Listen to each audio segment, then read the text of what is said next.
दोस्तों last time આપણે પ્રવાહ વિદ્યુત પ્રકરણની થોડીક શરૂઆત કરી, यानी કે થોડોક સંવાદ કર્યો, થોડીક પ્રસ્તાવના આપી કે ઘન ધાતુ પદાર્થ એ વિદ્યુતના સુવાહક છે. વિદ્યુતના સુવાહક શું કામ છે તો એની થોડીક વાતો કરી કે ભાઈ ધાતુ પદાર્થની બંધારણની પ્રક્રિયા દરમિયાન, यानी કે જ્યારે ધાતુની રચના થતી હોય ત્યારે તેના કરોડો અને અબજોની સંખ્યાના ઘટક પરમાણુઓ તેમાં ભાગ લે.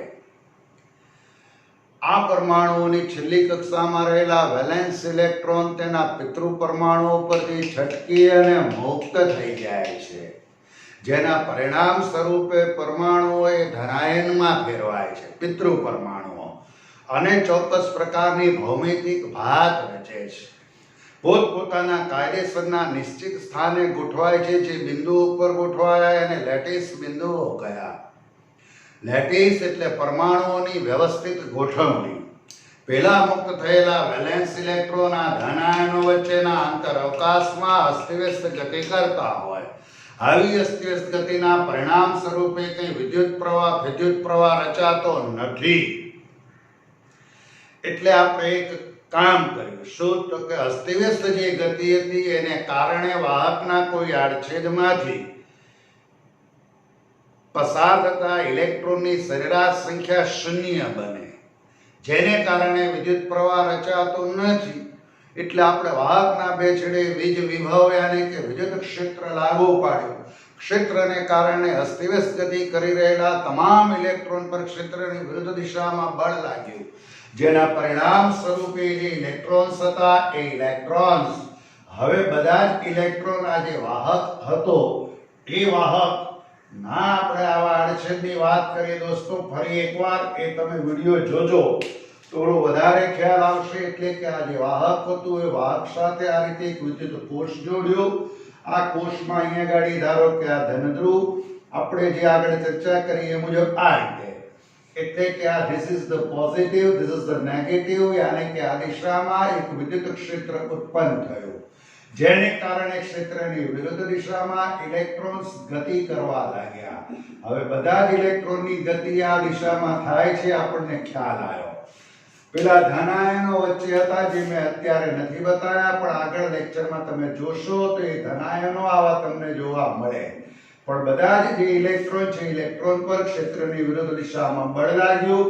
એ બધા જ ઇલેક્ટ્રોન આ વાહક તારમાં થઈ આ પ્રકારે આમ ગતિ કરતા કરતા બેટરી યાની કે કોષના ધનધ્રુવમાં દાખલ થાય, ત્યાંથી એ વળી પાછા બહાર આવે અને એ જ ઇલેક્ટ્રોન આ રીતે વળી પાછા વાહકની અંદર દાખલ થાય.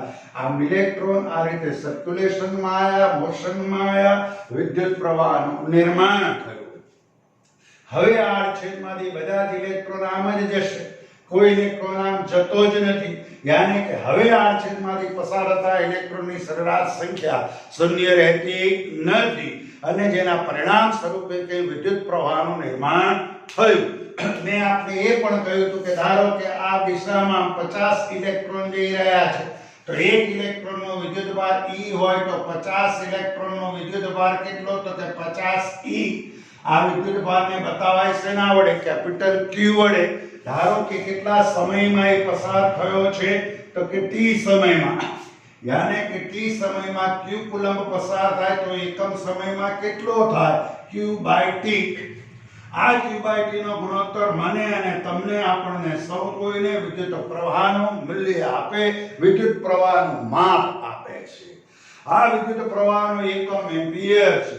હવે ધારો કે q બરાબર તમે એકડો લો, t બરાબર એકડો લો, q બરાબર 1 કુલંબ, t બરાબર 1 સેકન્ડ લો, તો વાહકના કોઈ આડછેદમાંથી 1 સેકન્ડમાં 1 કુલંબ જેટલો વિદ્યુતભારનો જથ્થો પસાર થતો હોય તો તે વાહકમાંથી વહેતો વિદ્યુત પ્રવાહ 1 એમ્પિયર છે તેમ કહેવાય.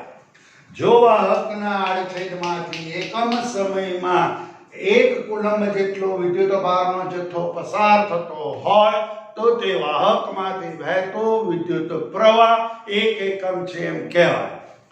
દોસ્તો ચર્ચા આપણે હવે થોડી ટેક્સ્ટ ઉપર આગળ વધીશું. ફરી એક વખત આ રીતે ઇલેક્ટ્રોન સર્ક્યુલેશનમાં આયા, મોશનમાં આયા, વિદ્યુત પ્રવાહનું નિર્માણ થયું. વારંવાર કહો, આ ઇલેક્ટ્રોન જ્યારે વાહકમાં ગતિ કરતા હોય ત્યારે આ ધનાયનો સાથે અથડાતા હોય, કૂટાતા હોય, અને અથડાતા કૂટાતા એ આગળ વધતા હોય એ દરમિયાન એનો જે વેગ છે એને એનો ડ્રિફ્ટ વેગ પણ કહે છે, વીડી. એની પણ ચર્ચા મેં થોડીક આગળ અગાઉ લેક્ચરમાં કરી હતી. આજની જે ચર્ચા છે દોસ્તો, એ ચર્ચામાં આપણે થોડા ટેક્સ્ટ ઉપર આગળ વધીએ કે ભાઈ પ્રકરણનું નામ આપ્યું પ્રવાહ વિદ્યુત. દોસ્તો પ્રકરણ 1 અને 2 પર થોડું ફોકસ પાડું કે પ્રકરણ 1 અને પ્રકરણ 2 માં આપણે સૌએ સ્થિત વિદ્યુત ભારને લગતી ચર્ચા કરી. પ્રકરણ 1 અને 2 એટલે સ્થિત વિદ્યુત શાસ્ત્ર હતું કે જે સ્થિત વિદ્યુત શાસ્ત્રમાં એ વિદ્યુત ભારો વચ્ચે થતી આંતરક્રિયાઓ, એમની વચ્ચે લાગતા વિદ્યુતીય બળો અને વિદ્યુત ભારોના ગુણધર્મો, તેના વડે ઉદ્ભવતા ક્ષેત્રો યાની કે વિદ્યુત ક્ષેત્ર, એની લાક્ષણિકતા વગેરેથી પરિચિત થયા. સ્થિત વિદ્યુત શાસ્ત્રમાં મુખ્યત્વે વિદ્યુત ભારોના ગુણધર્મો અને તેમની વચ્ચે થતી આંતરક્રિયાઓથી પરિચિત થવામાં આવે છે. નોટ ઓનલી ધેટ, માનવજાતની સુખાકારી માટે વપરાતી વિવિધ પ્રકારની ઉર્જાઓ પૈકી માની એક ઉર્જા જેનું નામ વિદ્યુત ઉર્જા, કે જે વિદ્યુત ઉર્જાને આપણે એક જગ્યાએથી બીજી જગ્યાએ ટ્રાન્સમિટ કરાવી શકીએ અને પહોંચાડી શકીએ છીએ. નોટ ઓનલી ધેટ, એનો સંગ્રહ પણ કરી શકાય છે. પ્રકરણ 1 અને 2 માં એ વિદ્યુત ભારોને પકડીને રાખ્યા. પ્રકરણ 3 માં એ વિદ્યુત ભારોને દોડતા કરીશું અને એ વિદ્યુત ભારો દોડતા થાય એ માટેની જરૂરી ઉર્જા કેટલીક ડિવાઇસીસ કે જેના દ્વારા એને પૂરી પાડવામાં આવે અને એ વિદ્યુત ભારો દોડતા થાય અને વિદ્યુત પ્રવાહનું નિર્માણ થાય. કુદરતમાં પણ એવી કેટલીક ઘટનાઓ છે કે જ્યાં હું ને તમે કઈ ઉર્જા પૂરી પાડવા જતા નથી. ધારો કે આકાશમાં થતા વીજળીના ચમકાર, ત્યાં વિદ્યુત પ્રવાહનું નિર્માણ થાય, પણ એ વિદ્યુત પ્રવાહ એક ક્ષણિક પ્રવાહ છે દોસ્તો. તો પ્રકરણ 3 માં મુખ્યત્વે વિદ્યુત ભારોને ગતિને કારણે રચાતો જે વિદ્યુત પ્રવાહ છે એની ચર્ચા કરવી છે. પ્રસ્તુત પ્રકરણમાં વિદ્યુત ભારોની અસરકારક ગતિ અને અસરકારક ગતિથી વિદ્યુત પ્રવાહનું નિર્માણ. Now lesson is start. This is the first વિદ્યુત પ્રવાહનું નિર્માણ વિદ્યુત ભારોની અસરકારક ગતિને આભારી છે. વિદ્યુત ભારથી વિદ્યુત ક્ષેત્રનું નિર્માણ થાય. પ્રકરણ 1. Now વિદ્યુત ભારોની અસરકારક ગતિથી વિદ્યુત પ્રવાહનું નિર્માણ થાય છે. દોસ્તો હવે વિદ્યુત ભારોની અસરકારક ગતિથી જે વિદ્યુત પ્રવાહનું નિર્માણ થાય એને કહેવાય કરંટ ઇલેક્ટ્રિક સ્થિતિ, એટલે કે પ્રવાહ વિદ્યુત શાસ્ત્ર કહે છે. વિદ્યુત ભારોની ગતિ નો અભ્યાસ એને કહેવાય પ્રવાહ વિદ્યુત શાસ્ત્ર. પ્રવાહ વિદ્યુત શાસ્ત્ર કરંટ ઇલેક્ટ્રિસિટી, કરંટ ઇલેક્ટ્રિસિટી પ્રવાહ વિદ્યુત શાસ્ત્ર કે જેમાં મુખ્યત્વે વિદ્યુત ભારોની ગતિ નો અભ્યાસ કરવામાં આવે છે. પ્રવાહ વિદ્યુત શાસ્ત્ર કે જેમાં વિદ્યુત ભારોની ગતિનો અભ્યાસ કરવામાં આવે છે. દોસ્તો હું તો એમ કહીશ કે આ જે વિદ્યુત ભારો છે એ વિદ્યુત ભારોનો અભ્યાસ બે પ્રકારે થાય. આ વિદ્યુત ભારોનો અભ્યાસ બે પ્રકારે. એમાં પહેલો પ્રકાર જેમાં હું ભણી ગયો એવા સ્થિર વિદ્યુત ભારોનો અભ્યાસ. બીજો પ્રકાર કે જે આપણે ભણવા જઈ રહ્યા છીએ જેને કહેવાય વિદ્યુત ભારોની ગતિનો અભ્યાસ. વિદ્યુત ભારોનો અભ્યાસ પણ બે રીતે. એક વિદ્યુત ભારો સ્થિર હોય ત્યારે અને નંબર 2 જે આપણે જોઈ રહ્યા છીએ વિદ્યુત ભારો ગતિમાં આવે ત્યારે વિદ્યુત ભારોની જે ગતિ છે એ ગતિને કારણે દોસ્તો વિદ્યુત પ્રવાહ રચાય. સમજો બરોબર. અને એ વિદ્યુત પ્રવાહના પાછળ there are two types, यानी કે બે પ્રકાર. એમાં વિદ્યુત પ્રવાહ જે છે એ વિદ્યુત પ્રવાહના બે પ્રકાર. એમાં ક્ષણિક વિદ્યુત પ્રવાહ અને બીજો જે છે એને કહેવાય સ્થાયી વિદ્યુત પ્રવાહ. આ ક્ષણિક વિદ્યુત પ્રવાહ એટલે આકાશમાં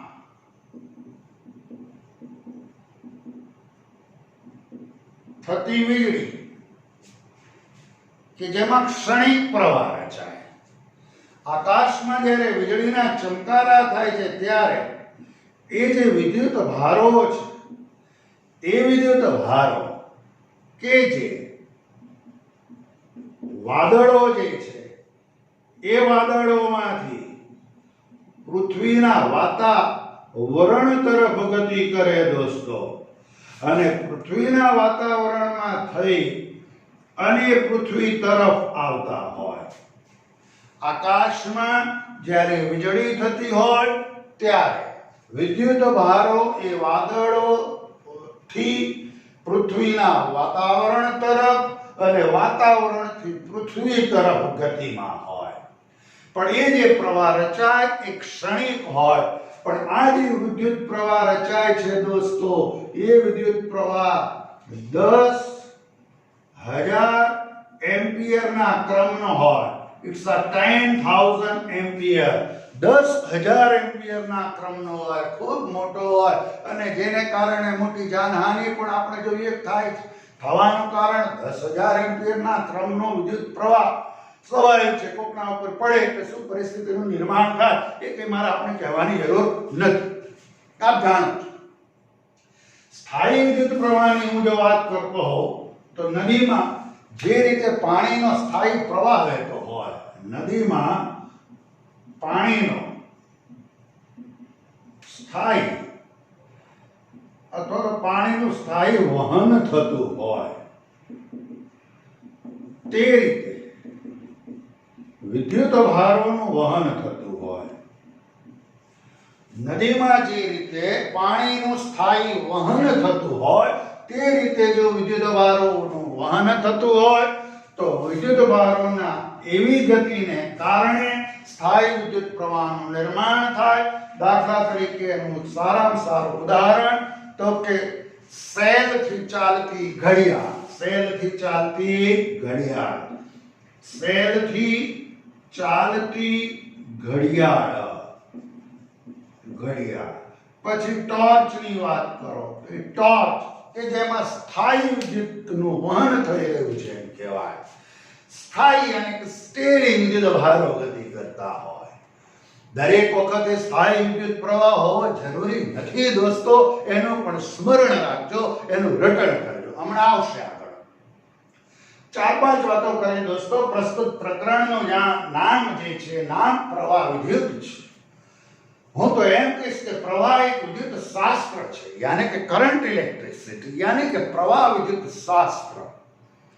શાસ્ત્ર ઘણા પણ બધા હોય. શિવ મહાપુરાણ હોય, ભાગ 1, ભાગ 2, ગીતા, બધા શાસ્ત્રો છે. એવી રીતે ફિઝિક્સમાં પણ બધા શાસ્ત્રો હોય. શ્રાવણનો પવિત્ર માસ તહેવાર એટલે કહેવું પડે થોડું કે ભાઈ ઘણા બધા આવા શાસ્ત્રો છે. એવું એક શાસ્ત્ર જેને પ્રવાહ વિદ્યુત શાસ્ત્ર યાની કે કરંટ ઇલેક્ટ્રિસિટી કે જેમાં મુખ્યત્વે વિદ્યુત ભારોની ગતિનો અભ્યાસ કરવામાં આવે છે. આ વિદ્યુત ભારોનો અભ્યાસ બે પ્રકારે થાય. એક તો વિદ્યુત ભારો સ્થિર હોય ત્યારે શું, અને નંબર 2 વિદ્યુત ભારો ગતિમાં આવે ત્યારે શું. આગળ ગયા. વિદ્યુત ભારો ગતિમાં આવે તો કે વિદ્યુત પ્રવાહનું નિર્માણ થાય. એ વિદ્યુત પ્રવાહના પાછા બે પ્રકાર. એક ક્ષણિક વિદ્યુત પ્રવાહ, બીજો સ્થાયી વિદ્યુત પ્રવાહ. ક્ષણિક વિદ્યુત પ્રવાહનું ઉદાહરણ તો કે આકાશમાં થતી વીજળી, તો કે એ જે વીજળી છે દરમિયાન વિદ્યુત ભારો વાદળોથી વાતાવરણથી પૃથ્વી તરફ ગતિ કરતા હોય. આ જે પ્રવાહ ક્ષણિક હોય એ 10,000 એમ્પિયરના ક્રમનો હોય દોસ્તો, ખૂબ મોટો હોય છે, એટલે મોટી જાનહાનિ પણ થતી હોય છે. જ્યારે સ્થાયી વિદ્યુત પ્રવાહ એટલે નદીમાં વહેતા સ્થાયી પ્રવાહની જેમ વિદ્યુત ભારોની જો ગતિ થતી હોય તો સ્થાયી પ્રવાહનું નિર્માણ થાય. ઘડિયાળ સેલથી ચાલતી હોય તો એમાં સ્થાયી પ્રવાહ વહી રહ્યો છે એમ કહેવાય. બીજું એક ઉદાહરણ આપ્યું ટોર્ચ, તો એ પણ સ્થાયી વિદ્યુત પ્રવાહનું ઉદાહરણ છે. પણ જોડે જોડે મેં આપણે એક એ પણ વાત કરી દીધી કે દરેક વખતે કઈ સ્થાયી પ્રવાહ હોવો જરૂરી નથી. થોડોક હજી આગળ લઈ જાઓ દોસ્તો, થોડી પ્રકરણની શરૂઆત કરવા જઈ રહ્યો છું. Now lesson is start. This is the first કે ભાઈ વિદ્યુત પ્રવાહ છે દોસ્તો, એ વિદ્યુત પ્રવાહ બરોબર સમજો. વિદ્યુત પ્રવાહની વ્યાખ્યા અને તેની સમજૂતી. આવો એક પ્રશ્ન તમારી ટેક્સ્ટ મુજબ. પ્રથમ પ્રશ્ન. Now lesson is start. This is the first. પહેલો જ ક્વેશ્ચન. વિદ્યુત પ્રવાહની વ્યાખ્યા અને તેની સમજૂતી જે હું અગાઉના લેક્ચરમાં આપી ગયો. થોડીક વાર પહેલા આ લેક્ચરમાં પણ હું બોલી ગયો, પણ થોડીક વિગતે ચર્ચા કરીએ. ટેક્સ્ટ મુજબ જઈએ તો કે નંબર 1, વિદ્યુત પ્રવાહ જે વિદ્યુત પ્રવાહનું નિર્માણ, બરોબર ધ્યાનથી સમજો. વિદ્યુત પ્રવાહનું નિર્માણ વિદ્યુત ભારોની ગતિથી થાય છે. આમ તો વિદ્યુત ભારોની અસરકારક ગતિથી થાય છે.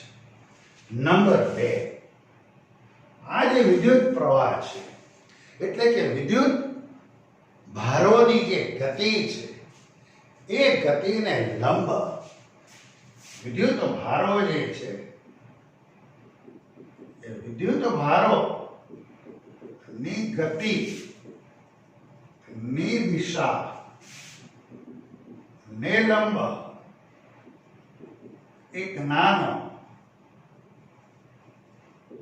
પૃષ્ઠખંડ કૌંસમાં આડછેદ ધ્યાનમાં લો. વિદ્યુત ભારો ની ગતિથી વિદ્યુત પ્રવાહનું નિર્માણ થાય. વિદ્યુત ભારોની ગતિની દિશા ને લંબ એક નાનો પૃષ્ઠખંડ યાને કે આડછેદ ધ્યાનમાં લો. વધારે સમજૂતી માટે હું ધારો કે એવું કહીશ કે આડછેદ છે દોસ્તો. આ ધારો કે એક નળાકાર છે, નળાકાર વાહક છે અને એનો આ બંને બાજુના આડછેદ. ઉદાહરણ તરીકે અહીંયા એક નાનકડો પૃષ્ઠખંડ ધ્યાનમાં લો. આ માત્ર સમજવું છે દોસ્તો. આ ધારો કે છેડો અહીંયા એક બીજો વાહકનો તાર, આ નાડું નહીં પણ વાહક તાર છે. અહીંયા ગાડી આમ ધારો કે આમાં એક ધન ધ્રુવ હોય, અહીંયા ઋણ ધ્રુવ હોય, આમ. અથવા આપણે આપણી સ્થિતિ જે છે એને વળગીને રહીએ આમ હોય, આમ. બરોબર. જેમ તમારે કેવું એવું કહી શકો છો. ધારો કે આ ધન છેડો છે, વિદ્યુત કોષ યાને કે બેટરી, એનો આ ધન છેડો છે. હું હવે આને ધન કહી દઉં, થોડો વધારે ખ્યાલ આવશે. આ ધન, આ ઋણ. એટલે અહીંયા કે this is the positive and this is the negative. એટલે વિદ્યુત ક્ષેત્ર અહીંયા જે પ્રસ્થાપિત થયું દોસ્તો, એ આ દિશામાં પ્રસ્થાપિત થયું, વિદ્યુત ક્ષેત્ર ઉત્પન્ન થયું. વાહક જે હતો એ વાહકના બે છેડે એક વિદ્યુત કોષ જોડ્યો. કોષનો એક ધન ધ્રુવ, બીજો ઋણ ધ્રુવ. વાહકના એક છેડા સાથે બેટરીના ધન ધ્રુવને, બીજા છેડા સાથે કોષ યાને કે બેટરીના ઋણ ધ્રુવને જોડી દીધા. જેને કારણે વાહકનો આ છેડો ધન અને આ છેડો ઋણ. વિદ્યુત ક્ષેત્રની દિશા ધનથી ઋણ હોય, જે આપ જાણો જ છો. ક્ષેત્ર આમ ઉત્પન્ન થયું. હવે દોસ્તો હું એમ કહીશ કે આ વાહકની અંદર જે ધન વિદ્યુત ભારો હશે દોસ્તો, એ ધન વિદ્યુત ભારો એ આ દિશામાં यानी કે ક્ષેત્રની દિશામાં ગતિ કરે. તો એ જ પ્રમાણે ઋણ વિદ્યુત ભારો આપ સૌ કોઈ જાણો છો ક્ષેત્રની વિરુદ્ધ ગતિ કરે. ધન વિદ્યુત ભારો પર ક્ષેત્રની દિશામાં બળ લાગે માટે ધન વિદ્યુત ભારો ક્ષેત્રની દિશામાં આગળ જાય. ઋણ વિદ્યુત ભારો પર ક્ષેત્રની વિરુદ્ધ દિશામાં બળ લાગે માટે એક પાછળની દિશામાં જાય છે એમ કહેવાય. એટલે હું એમ કહીશ કે ધારો કે સ્મોલ ટી જેટલા સમયમાં આ આડછેદમાંથી ક્ષેત્રની દિશામાં q કુલંબ જેટલો ધન વિદ્યુત ભાર આમ પસાર થયો. એ જ ટી સમયમાં ઋણ વિદ્યુત ભાર આ આડછેદમાંથી ક્ષેત્રની વિરુદ્ધ દિશામાં આમ પસાર થયો. યાની કે આ જે આડછેદ હતો દોસ્તો, આમ તો આડછેદ આવો છે, આમ આડછેદ આમ છે. તો 2 સેકન્ડ લો કે 1 સેકન્ડ લો, ધન વિદ્યુત ભાર આમ પસાર થયો. એ જ વખતે ઋણ વિદ્યુત ભાર આમ પસાર થયો. બંને વિરુદ્ધ દિશામાં ગતિ કરે છે. આપણે એમ કહીશું કે ધન વિદ્યુત ભાર ક્ષેત્રની દિશામાં આગળ તરફ અને ઋણ વિદ્યુત ભાર ક્ષેત્રની વિરુદ્ધ દિશામાં પાછળ તરફ ગતિ કરે છે. હવે પ્રશ્ન એ છે કે આ ધન વિદ્યુત ભાર સાહેબે જે કીધું છે એ પ્રમાણે લખો કે ભાઈ ધન વિદ્યુત ભાર જે છે, એક મિનિટ દોસ્તો, આ સમજૂતી માટે આકૃતિ દોરી છે, આપણે ટેક્સ્ટ મુજબ નથી કંઈ કરવાનું. આ ધન આ ઋણ, એટલે આકૃતિમાં દર્શાવ્યા મુજબ સ્મોલ ટી જેટલા સમયમાં q કુલંબ જેટલો ધન વિદ્યુત ભાર, q કુલંબ જેટલો ધન વિદ્યુત ભાર કે જે વિદ્યુત ક્ષેત્ર સદિશ E ની દિશામાં એટલે કે આગળ તરફ જઈ રહ્યો છે, અને એ જ ટી જેટલા સમયમાં q કુલંબ જેટલો ઋણ વિદ્યુત ભાર કે જે વિદ્યુત ક્ષેત્રની વિરુદ્ધ દિશામાં પાછળ તરફ જઈ રહ્યો છે. જેટલા સમયમાં જેટલો આમ ધન જઈ રહ્યો છે એટલા જ સમયમાં ઋણ વિરુદ્ધ દિશામાં જઈ રહ્યો છે. સરખો જઈ રહ્યો છે એવું હું નથી બોલતો, માઇન્ડ વેર. જેટલા સમયમાં ધન વિદ્યુત ભાર ક્ષેત્રની દિશામાં એ જ સમય દરમિયાન ઋણ ક્ષેત્રની વિરુદ્ધ દિશામાં જઈ રહ્યો છે. આમ આ જે આડછેદ છે એ આડછેદમાંથી પસાર થતો પરિણામી વિદ્યુત ભાર જે છે એ q, અથવા તો એને કેપિટલ Q કહો. આમ આ t જેટલા સમયમાં આ આડછેદમાંથી પસાર થતો પરિણામી વિદ્યુત ભાર જો મારે જોઈતો હોય ચોખ્ખો તો q plus minus q minus, યાને જો આ ધન છે એ 2 એકમ હોય, આ 1 એકમ હોય તો 2 ઓછા 1 જવાબ આવ્યો 1. યાને કે આમાંથી નેટ ચોખ્ખો 1 કુલંબ જેટલો વિદ્યુત ભાર ક્ષેત્રની દિશામાં આગળ વહી રહ્યો છે એવું કહી શકાય. દોસ્તો મેં અહીંયા એવું કહી દીધું આપને. અહીંયા ગાડી જે ધન વિદ્યુત ભાર મેં ધ્યાનમાં લીધો એ ધન વિદ્યુત ભાર 2 એકમ ઋણ 1 એકમ, ધેટ્સ વાય પરિણામી 1 એકમ આ દિશામાં. એવું જરૂરી નથી આ વધારે હોઈ શકે, તો પરિણામે તમને આમ મળે. માઇન્ડ ધ્યાન રાખજો. તો એનો મતલબ એ થયો કે આપણને અહીંયા જે પ્રવાહ મળ્યો એ t જેટલા સમયમાં આ વાહકના આડછેદમાંથી પરિણામી જે વિદ્યુત ભાર પસાર થયો દોસ્તો, એ પરિણામી વિદ્યુત ભાર કાં તો તમે આ રીતે લખી શકો અથવા તો આ રીતે બી લખી શકો q plus minus q minus. આ તમારો પરિણામી વિદ્યુત ભાર છે, એ તમારો નેટ વિદ્યુત ભાર છે, ચોખ્ખો વિદ્યુત ભાર છે દોસ્તો. પસાર થતો ચોખ્ખો યાની કે નેટ વિદ્યુત ભાર આટલો. દોસ્તો હું સ્થાયી વિદ્યુત પ્રવાહની જો વાત કરતો હોઉં ને, આ સ્થાયી વિદ્યુત પ્રવાહની, તો એ સ્થાયી વિદ્યુત પ્રવાહ માટે પ્લીઝ ધ્યાન રાખજો, એ સ્થાયી વિદ્યુત પ્રવાહ માટે આ પસાર થતો નેટ યાની કે ચોખ્ખો જે વિદ્યુત ભાર એ સમય t ના સમપ્રમાણમાં હોય. અને એ સમય t ના સમપ્રમાણમાં that's why we can say q by t આ ગુણોત્તર કે જે મને અને તમને આપણને સૌને વિદ્યુત પ્રવાહનું માપ આપે છે. હું સ્થાયી પ્રવાહની વાત કરું છું. એ નવું લો.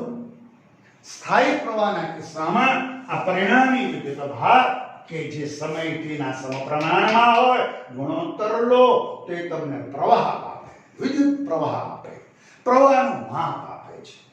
q by t આપણે કેપિટલ Q ને ધ્યાનમાં લઈને કહીએ તો I બરાબર કેપિટલ Q by t સૂત્ર પણ લખી શકાય દોસ્તો. આના એકમની ને બધી ચર્ચા મેં વિગતે કરી છે દોસ્તો. આગળ પણ એમ્પિયર કુલમ્બ પ્રતિ સેકન્ડ.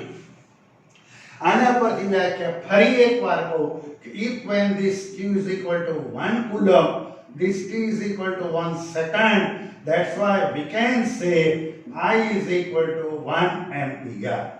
यानी કે જો વાહકના આડછેદમાંથી 1 સેકન્ડમાં 1 કુલંબ જેટલો વિદ્યુત ભારનો જથ્થો પસાર થતો હોય તો તે વાહકમાંથી વહેતો વિદ્યુત પ્રવાહ 1 એમ્પિયર છે એમ કહેવાય. વાહકના આડછેદમાંથી એકમ સમયમાં 1 કુલંબ વિદ્યુત ભાર પસાર થતો હોય તો વહેતો વિદ્યુત પ્રવાહ 1 એમ્પિયર. તો જો એ વાહકના આડછેદમાંથી 1 સેકન્ડમાં 5 કુલમ્બ વીજભારનો જથ્થો પસાર થતો હોય તો વહેતો પ્રવાહ 5 એમ્પિયર. 1 સેકન્ડમાં 10 એમ્પિયર પ્રવાહ વહે વાહકના આડછેદમાંથી 1 સેકન્ડમાં 10 કુલમ્બ વીજભારનો જથ્થો પસાર થતો હોય 1 સેકન્ડમાં 10 કુલમ્બ વીજભારનો જથ્થો પસાર થતો હોય તો વહેતો પ્રવાહ 10 એમ્પિયર. 1 સેકન્ડમાં 25 કુલમ્બ વીજભારનો જથ્થો પસાર થતો હોય તો વહેતો પ્રવાહ 25 એમ્પિયર. 1 સેકન્ડમાં ફલાણા કુલમ્બ વીજભારનો જથ્થો પસાર થતો હોય તો વહેતો પ્રવાહ ફલાણા એમ્પિયર. 1 સેકન્ડમાં ઢીકણા કુલમ્બ વીજભારનો જથ્થો પસાર થતો હોય તો વહેતો પ્રવાહ ઢીકણા એમ્પિયર. અને 1 સેકન્ડમાં પૂછડા કુલમ્બ વિદ્યુત ભારનો જથ્થો પસાર થતો હોય તો વિદ્યુત પ્રવાહ તમે સમજી શકો છો. નથી બોલવું. In short, વાહકના આડછેદમાંથી એકમ સમયમાં પસાર થતો વિદ્યુત ભારનો જથ્થો કે જે વિદ્યુત પ્રવાહનું માપ આપે છે.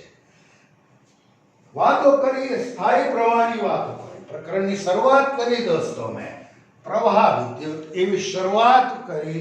ફરી એકવાર બોલું, ધ્યાન આપજો.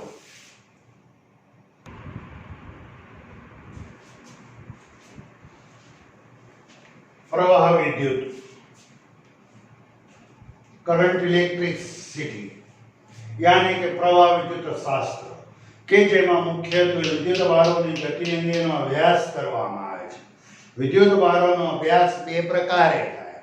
એક જ્યારે વિદ્યુત ભારો સ્થિર હોય ત્યારે અને બીજો જ્યારે વિદ્યુત ભારો ગતિમાં આવે ત્યારે, કે જે આપણે કરવા જઈ રહ્યા છીએ. એ વિદ્યુત ભારો ગતિમાં આવે ત્યારે વિદ્યુત પ્રવાહનું નિર્માણ થાય. આ વિદ્યુત પ્રવાહના પાછા બે પ્રકાર. એકમાં ક્ષણિક વિદ્યુત પ્રવાહ, બીજો સ્થાયી વિદ્યુત પ્રવાહ. ક્ષણિક વિદ્યુત પ્રવાહ એટલે આકાશમાં થતી વીજળીના ચમકારા એક ક્ષણિક પ્રવાહનું ઉદાહરણ છે કે જે દરમિયાન વિદ્યુત ભારો વાદળોથી વાતાવરણને, વાતાવરણથી પૃથ્વી તરફ ગતિ કરતા હોય છે. અહીંયા જે પ્રવાહ રચાય એ 10,000 એમ્પિયરના ક્રમનો હોય છે.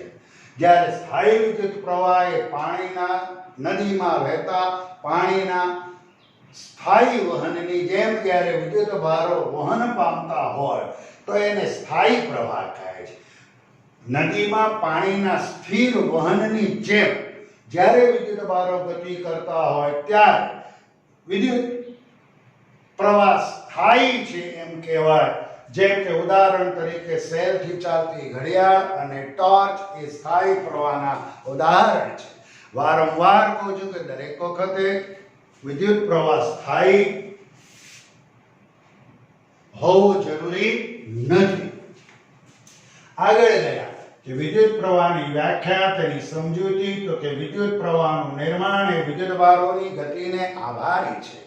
વિદ્યુત ભારોની જે ગતિ છે, ગતિની દિશા નેલંબ. આ દિશા નેલંબ. એક નાનકડો આડછેદ ધ્યાનમાં લો.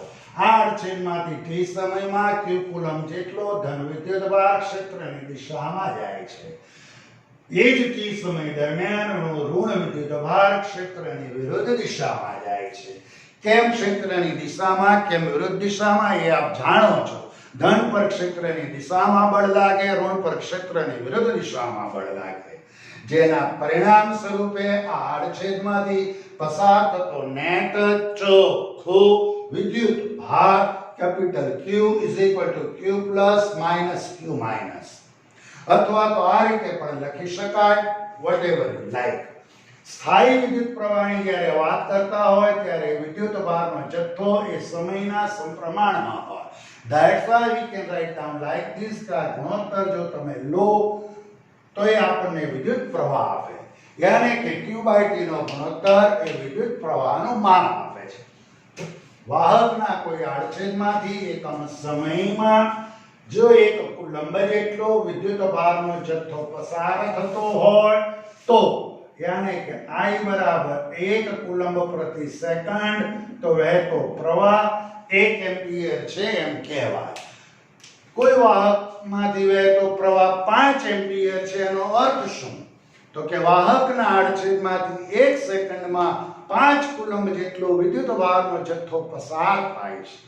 ઊંધી વાત કરીએ કે ભાઈ એક વાહકના આડછેદમાંથી દર સેકન્ડે 15 કુલંબ વિદ્યુત ભારનો જથ્થો પસાર થતો હોય તો તે વાહકમાંથી વહેતો પ્રવાહ ખાલી જગ્યા એમ્પિયર 15 એમ્પિયર. વાહકના આડછેદમાંથી દર સેકન્ડે 20 કુલંબ વિદ્યુત ભારનો જથ્થો પસાર થતો હોય તો તે વાહકમાંથી વહેતો પ્રવાહ 20 એમ્પિયર છે એમ કહેવાય. 1 કુલંબ એટલે કેટલો વિદ્યુત ભારનો જથ્થો આપ જાણો છો. પ્રકરણ 1 માં 6.25 into 10 raised to 80 એ પણ આપ જાણો છો.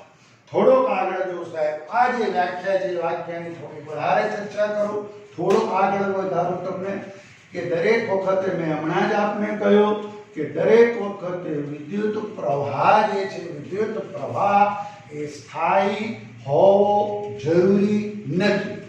એટલે વિદ્યુત પ્રવાહ જ્યારે સ્થાયી હોવો જરૂરી ન હોય તો આપણે એક એવી વ્યાપક ચર્ચા કરીએ કે જે વ્યાપક ચર્ચા એટલે એવી ચર્ચા કે જે આપણને આગળ અભ્યાસમાં સરળ બનાવે એવી ચર્ચા.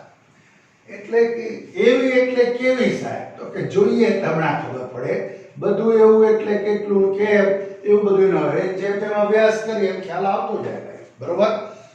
હવે ધારો કે હું આ વાહક એનો એ જ રાખું, ધારો કે દરેક વખતે પ્રવાહ સ્થાયી હોવો જરૂરી નથી. આપણે સરેરાશ ચર્ચા કરાય.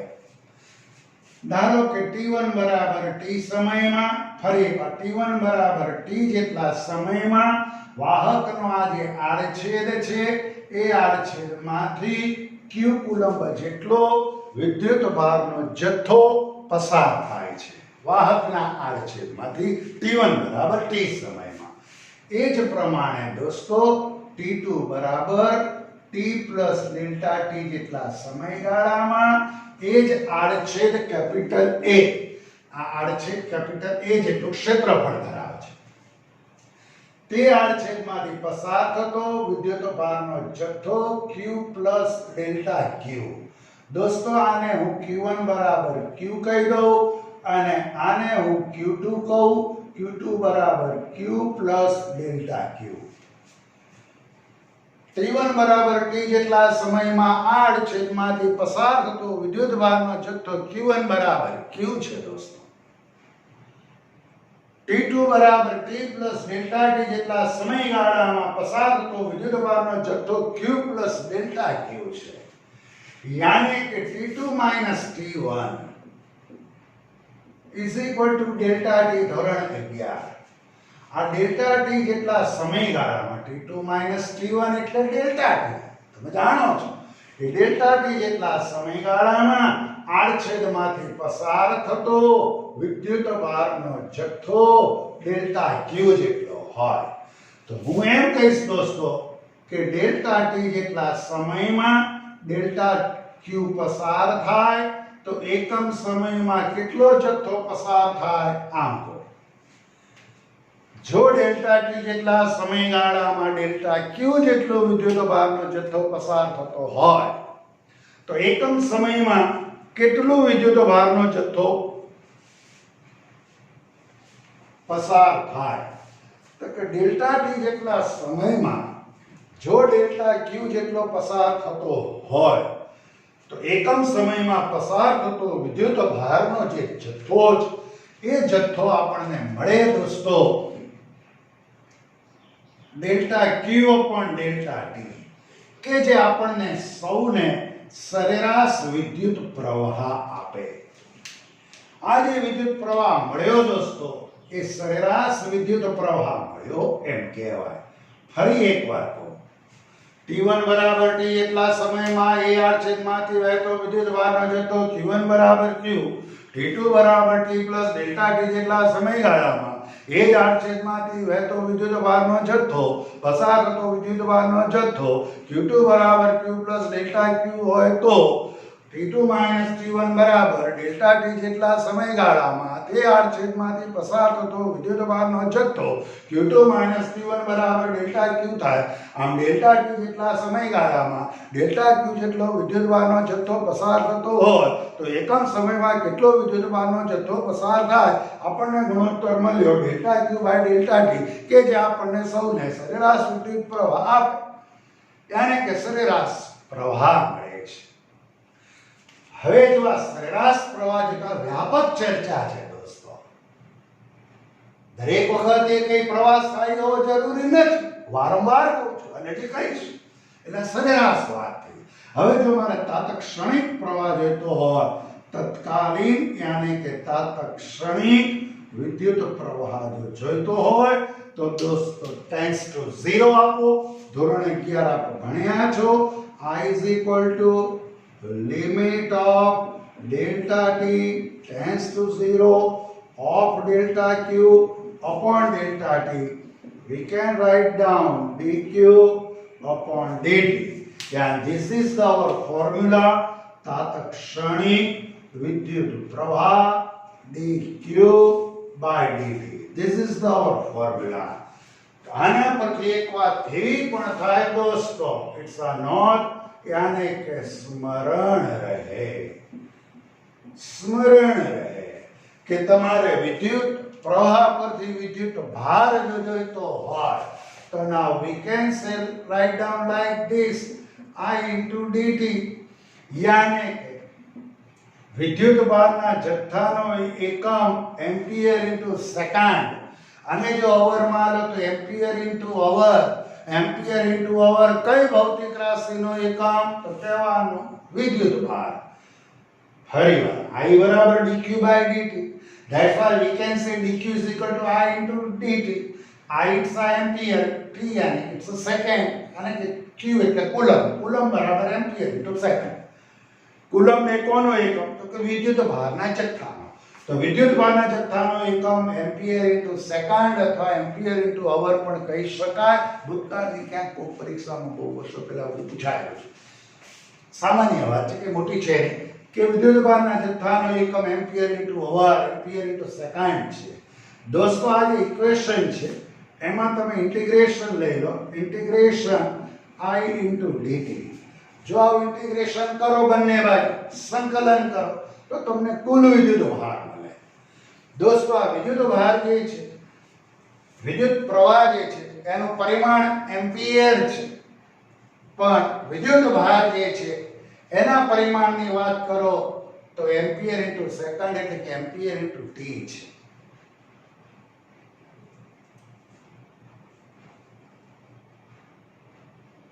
આના પરથી એમસીક્યુ 2-4 કરવા હોય તો થાય. ધારો કે એક વાહક છે, વાહકના આડછેદમાંથી t બરાબર 5 મિનિટ, વાહકના આડછેદમાંથી t બરાબર 5 મિનિટ માં 300 કુલમ્બ વિદ્યુત ભારનો જથ્થો પસાર થાય છે, તો તે વાહકમાંથી વહેતો વિદ્યુત પ્રવાહ કેટલા એમ્પિયર થાય? એક વાહકના આડછેદમાંથી 5 મિનિટમાં 300 કુલમ્બ વિદ્યુત ભાર પસાર થતો હોય તો તે વાહકમાંથી વહેતો વિદ્યુત પ્રવાહ કેટલા એમ્પિયર હશે? તો કે I બરાબર q by t. This is our formula. Now q એટલે તમને આપ્યું 300 કુલમ્બ, t t એટલે 5 minute any second, 5 છંગ 30, 300.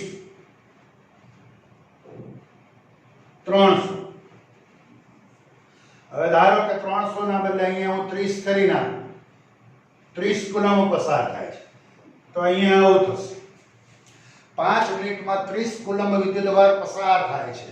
Now q it's આ 30, 5 મિનિટ એટલે 300, એટલે જવાબ આવશે 1/10 કેન્સલ આઉટ, યાને કે 0.1 ampere. This is your answer. કે ભાઈ જો વાહકમાંથી 5 મિનિટમાં 30 કુલમ વિદ્યુતભારનો જથ્થો આડછેદમાંથી પસાર થતો હોય તો તે વાહકમાં રચાતો જે પ્રવાહ 0.1 એમ્પિયર જેટલો હશે એવું કહી શકાય. આવું ઠીક છે દોસ્તો. આ બધી આમ તો બેઝિક વાતો છે દોસ્તો, થોડું ઘણું આટલું તમને ખ્યાલ હોવો જોઈએ. આગળ ધીરે ધીરે પ્રકરણમાં આપણે આગળ વધીશું. It's okay. આજે આટલું જ છે.